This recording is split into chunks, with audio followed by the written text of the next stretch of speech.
Last year, WNBA players were doing everything in their power to get rid of Caitlin Clark. These minimum wage earners, they did not want to be rescued by the Great White Hope. This year, WNBA players have gotten exactly what they wanted. Caitlin Clark has essentially missed the entire season, and the WNBA has suffered the consequence. What Caitlin Clark ultimately said after a heated altercation has the entire WNBA in a frenzy, alongside Sue Bird. But it seems like that's what Steph and I have always done. I think that's even been something like me and Steph have always talk about when we go and watch film, and even like that New York game where I played really, really well. Obviously scored a lot of points. I think I had 9 assists or 10 assists that game. This just this last game this year. I started the fourth quarter off with 3 turnovers in a row or 2 turnovers in a row, and Steph yanked me, and she was like this is a learning moment. You got to be able to yes, maybe it could have been there. Maybe you could have thrown a little bit better pass. Maybe they could have caught it, but do we need that in this moment? No.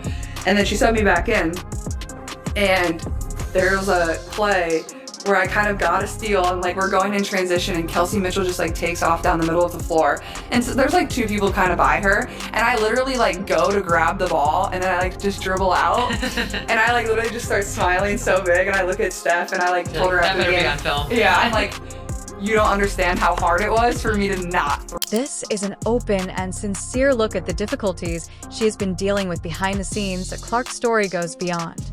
Only his recovery, IT also discusses his criticism of the league and his agonizing failures.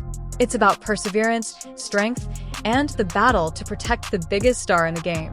Caitlin Clark was anticipated to become a celebrity during her first season. Instead, it became a stop-and-go grind that made her feel upset. Bounds, both physical and mental. I know you want to be out there. Definitely been hard. Yeah.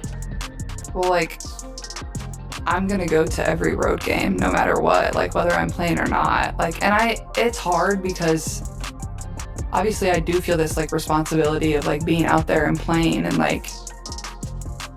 not that I think there's a fear of any of this ever going away. That doesn't happen when LeBron or Steph get hurt. They're always gonna be there. Yeah, exactly. She was ignored before she had a chance to develop her groove. Caitlin Clark will miss at least 2 weeks with a left quad strain.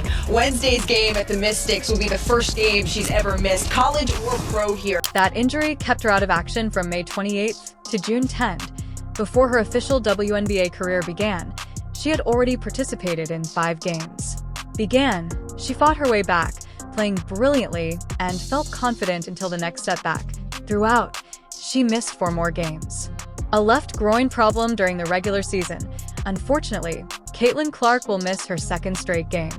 Unfortunately, Caitlin Clark will miss her 2nd straight game due to a left groin injury. Clark missed last night's game against the Los Angeles Sparks in Cambridge Fieldhouse for the same issue. There is no official word on the severity of the injury, but the team said that they would be taking it day to day. This will be the 7th game Clark has been sidelined for this season. The Commissioner Cup final will also be held from June 26th to July 5, and a disaster struck again.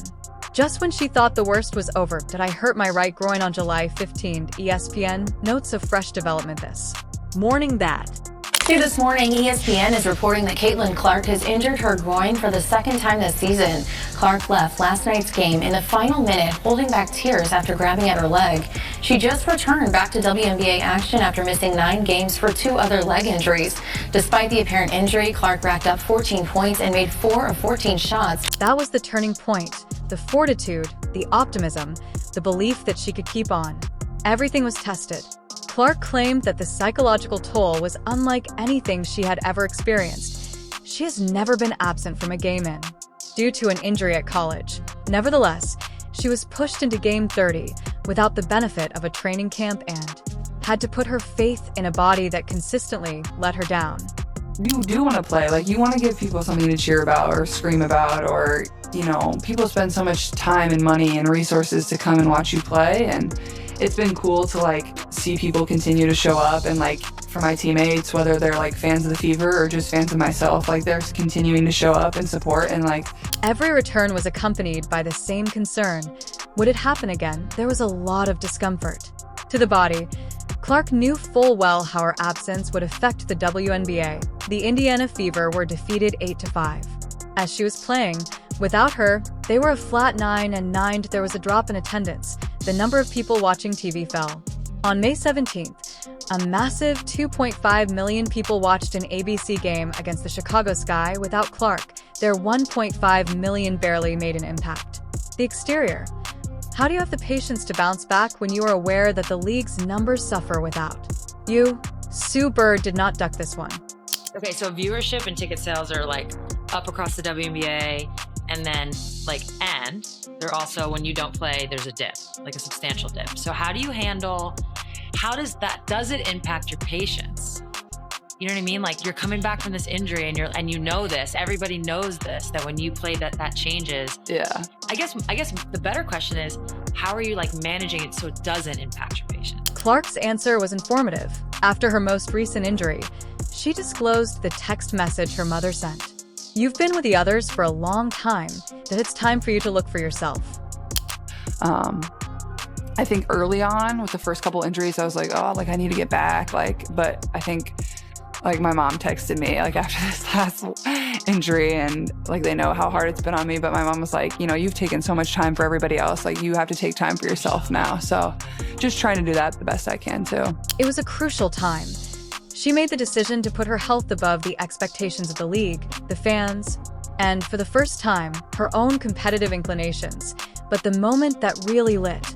Next was the internet. Sue Bird asked about her sideline coaching during her injury. With a cunning grin, "I'd make a good referee." Clark stated in a statement that would be echoed 1,000 times. There would be no unanswered calls. However, "I believe I would make an excellent referee, AS, if I wouldn't miss the called rear seat." Referee, IT, was subtle, sharp, and completely detrimental to the league's credibility as an officiating body. After a bad night, this wasn't a disgruntled rookie screaming. This was the WNBA's top ticket on national platforms. Seller, questioning the authenticity of the game. I feel like I would be a really good ref, though, from the side. Yeah. I wouldn't miss the call. Backseat ref. The response came right away. Players from all throughout the league sent her encouraging notes. "You just said out loud what we've been screaming in locker rooms for years." A veteran retorted, "Fix the whistle," and "Clark was right" were popular hashtags. Fans began tagging her name whenever a questionable call happened in another game.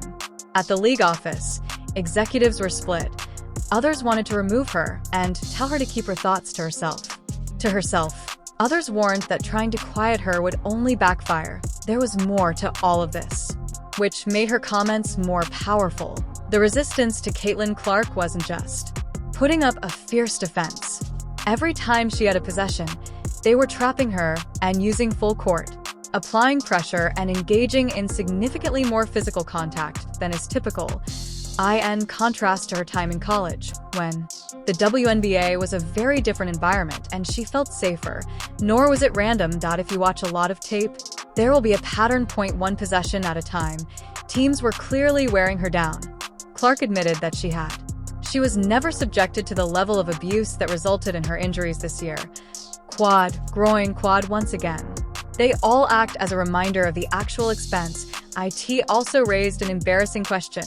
Was this just a basketball game? Or was there a purposeful scheme to deplete the league's main draw? It was more than just a game when Clark brought back to the court. IT was a conflict. Excitement was in the air throughout the arena. Every whistle caused the audience to react, or absence of it. Then it happened.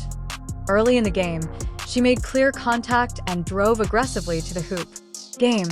But there was no foul called. The fans started drinking. Cameras caught Clark grinning during her interview in the suburbs. When her face was enlarged, this time, it was aimed directly at the officials. She tried to make a three-pointer, but was fouled midway through the second quarter. The whistle blew and the arena exploded. She glanced at the baseline referee, nodded slowly, and mouthed a line that followers would spend hours lip-reading online. At the end of the game, she just missed a triple-double, which contributed to the Fever's victory, but the box score didn't reveal the entire story. IT was in the message. Caitlin Clark was no longer afraid of the whistle. Days of debate ensued after the game. Some analysts claimed that she had won the respect of the officials. Some argued that the league was going above and beyond to show that they would not be persuaded. Additionally, former athletes had their say.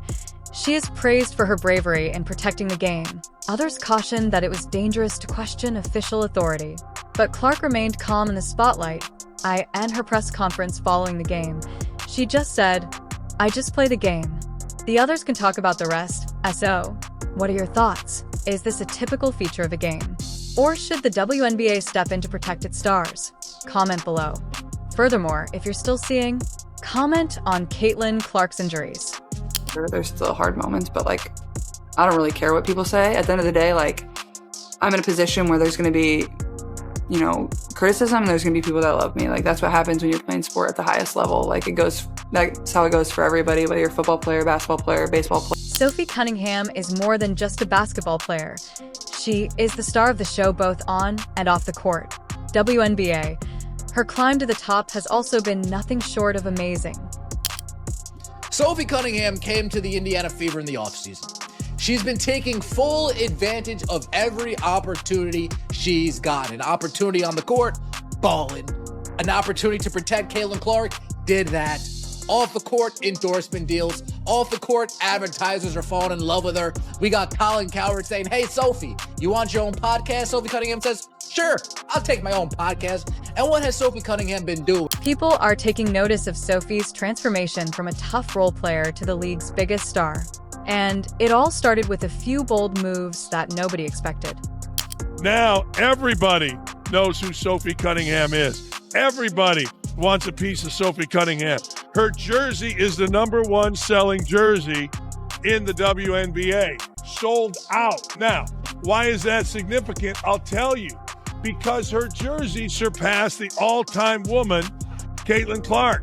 The most popular woman ever in the WNBA, Caitlin Clark, got her jersey surpassed by Sophie Cunningham. Here's the major reveal, though. The point is not the stat sheet. Sophie Cunningham's presence is what makes her so remarkable. Domination and cultural appropriation. If you're still watching, kindly leave Sophie's guidelines in the comments.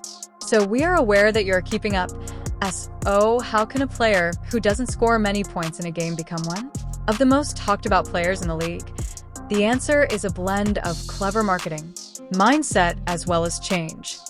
A lot happening here. Sophie needed to get that off of her chest. The referees are treating her like a princess. She might as well be wearing a tiara. It's never really a winning mentality. She's made it clear she's not afraid to get a fine. The one thing that it seems that WNBA players can agree on is the officiating sucks in the WNBA. She knows how to play the game, and her game is translating just nicely to the And to understand Sophie's takeover, you must begin with her beginnings, due to the fact that she has had an absolutely incredible shine.